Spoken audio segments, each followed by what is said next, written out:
Suite de la théorie des ensembles, où cette fois-ci je voudrais examiner l'ensemble des règles de la théorie en question.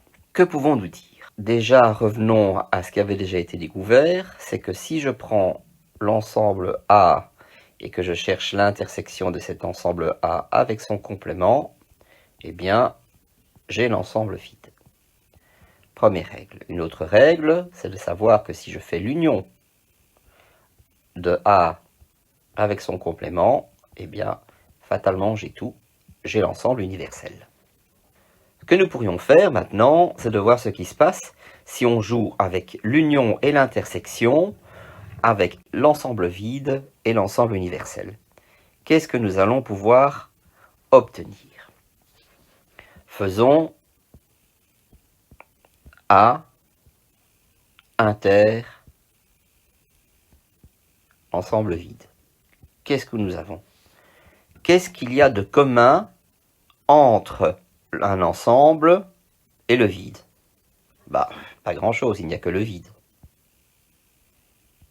ne pouvez pas trouver d'éléments dans l'ensemble vide, donc il ne peut y avoir rien de commun avec A.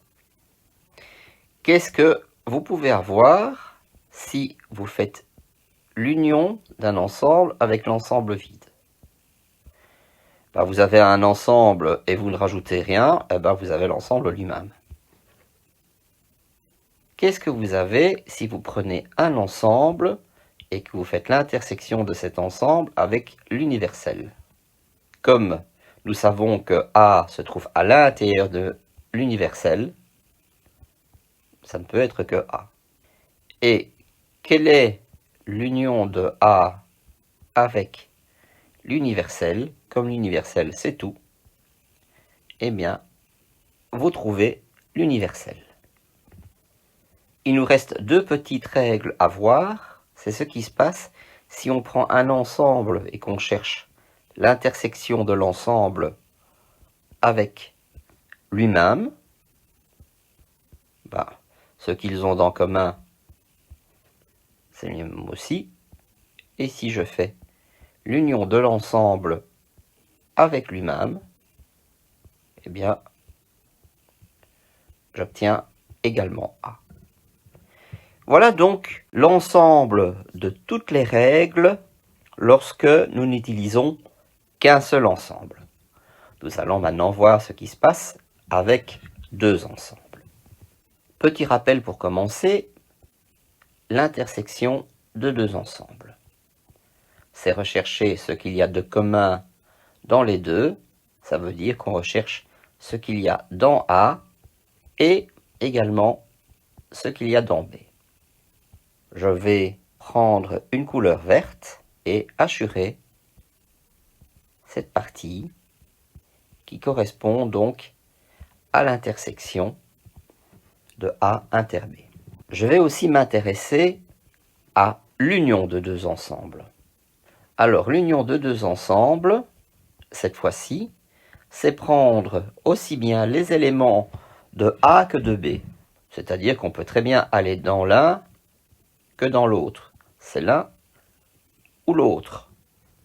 Je vais donc, cette fois-ci, hachurer en bleu. Voilà donc ce qui correspond à l'union des deux ensembles. Première loi, la commutativité. Si vous faites A inter B, c'est la même chose que de faire B inter A. Si vous faites A union B, c'est la même chose que de faire B union A. Vous avez l'associativité. Si je fais A inter B inter C, et que j'écris A inter B inter C, je peux mettre des parenthèses où ça me chante. Ça n'a aucune importance. Ça veut dire que je peux aussi bien prendre l'intersection de deux ensembles et ensuite faire l'intersection avec un troisième. Comme je peux très bien prendre deux autres des ensembles, plutôt B et C plutôt que A et B, et puis ensuite faire l'intersection avec A. Et même chose si je fais A inter B inter C. Je pourrais très bien prendre d'abord l'intersection entre A et C, et puis après faire l'intersection avec B. Et vous avez l'équivalent avec l'union. Donc il me suffit de réécrire exactement la même chose avec l'union. C'est très facile à vérifier. Il n'y aura aucune difficulté à le faire. Vous pouvez vous amuser avec des ensembles et des couleurs pour le vérifier.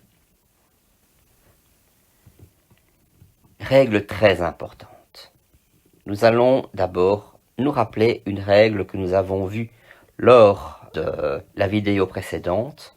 J'avais affirmé que si je prends donc l'union de deux ensembles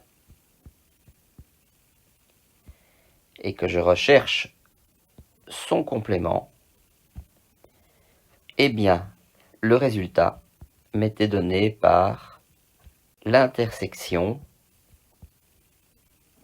de leur complément.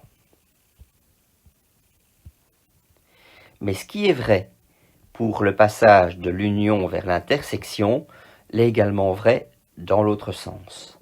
On peut également écrire que si je fais A inter B, si je cherche le complément de l'intersection,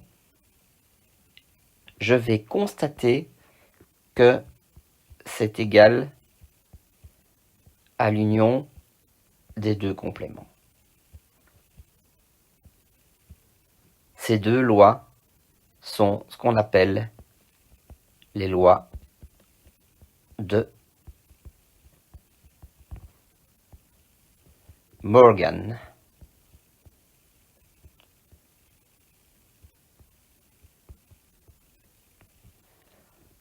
Vous trouverez d'ailleurs l'équivalent en algèbre de Boole. D'ailleurs, pour être tout à fait précis, toutes les lois que je suis en train de décrire pour l'instant dans la théorie des ensembles, vous allez constater qu'elles marchent également dans l'algèbre de Boole. Je prends cette fois trois ensembles. J'aurais pu déjà les prendre lorsque je voulais démontrer l'associativité. Maintenant, ce que je voudrais faire, c'est de pouvoir démontrer la distributivité. Donc je vais écrire A inter B union C. Je voudrais savoir ce que je vais obtenir. Je vais m'attarder à utiliser donc différentes couleurs dans les diagrammes de Venn pour voir ce que j'obtiens au final. Voilà, je vais commencer par le vert et j'attaque donc B union C. B union C, c'est tout ça. Voilà.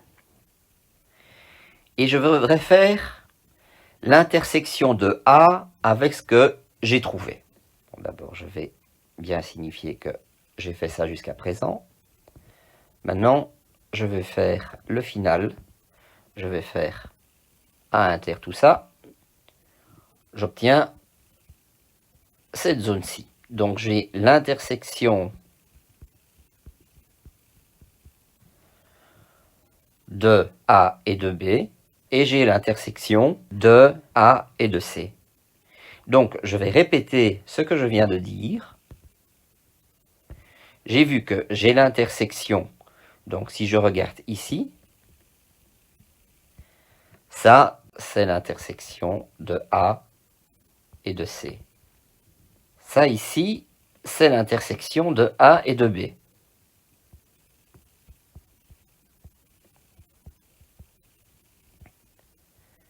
Et si je fais l'union des deux, j'obtiens le résultat. J'ai bien obtenu la première distributivité. je reprends le début de ma distributivité, mais je fais un petit changement. Je vais remplacer le symbole de l'intersection par l'union et je vais changer mon union par une intersection. Et je vais faire exactement la même chose que ce que j'avais fait là tout de suite avec l'autre distributivité. Donc je vais commencer par prendre des traits de couleur verte et je vais rechercher l'intersection de B et de C. L'intersection de B et de C, la voilà. Maintenant, à cette partie que j'ai trouvée, j'aimerais bien rajouter, d'ailleurs je vais pouvoir utiliser la même couleur.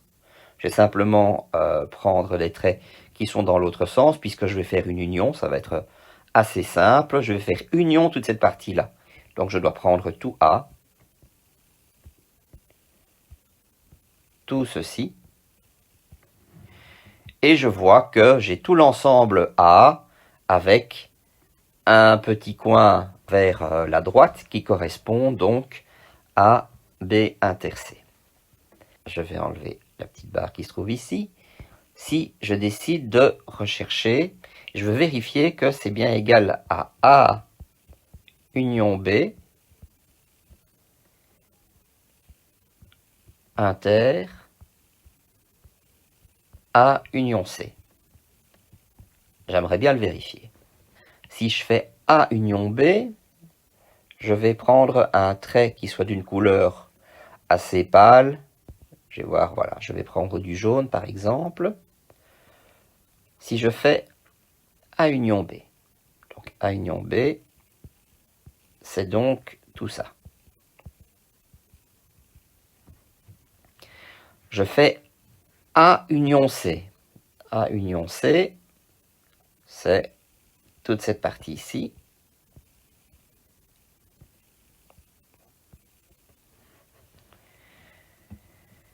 Et après, je dois faire l'intersection des traits qui sont à la fois dans un sens et dans l'autre de l'union. Eh bien, il n'y aura pas photo.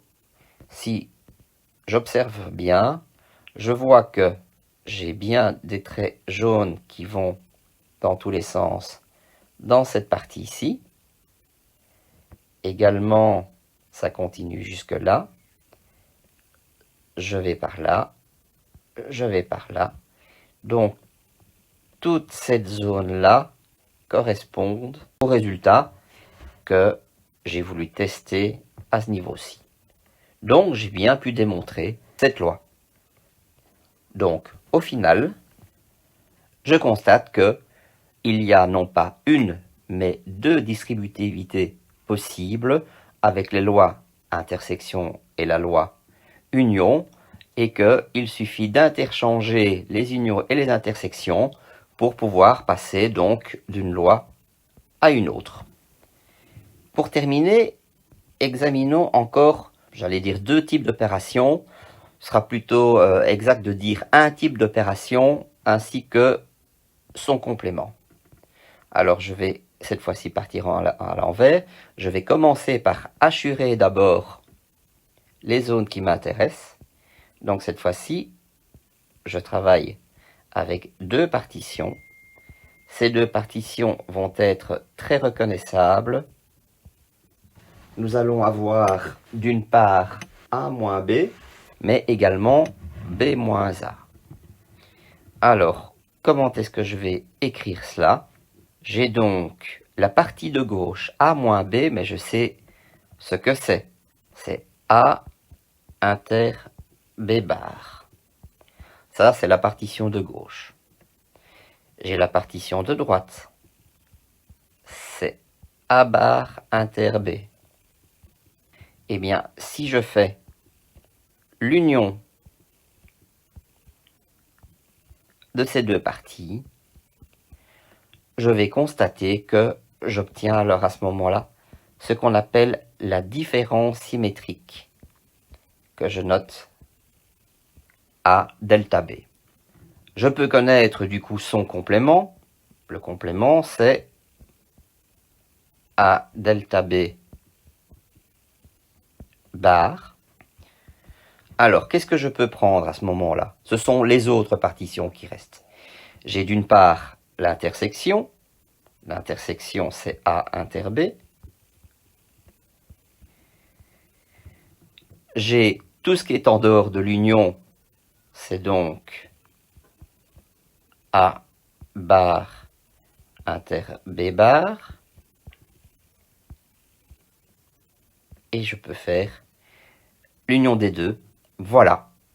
J'ai obtenu alors à ce moment-là une manière de pouvoir exprimer la différence symétrique ainsi que son complément en n'utilisant que des lois qui étaient connues, c'est-à-dire l'union, l'intersection et les compléments. Ce qui termine cette leçon.